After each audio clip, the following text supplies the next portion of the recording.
ఈ గంప కింద కోళ్ళు కోడి పిల్లలు ఉన్నాయి. మా బాబు చూడండి ఎంత అమాయకంగా చూస్తున్నాడు. ఈ ఇల్లు ఇదిగోండి ఇక్కడ కూర్చున్న ఈ పెద్ద మనిషిదే, అంటే మా తాతది.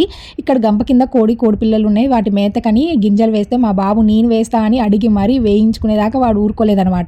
ఇంకా మేము రాగానే గుడికైతే బయలుదేరాము.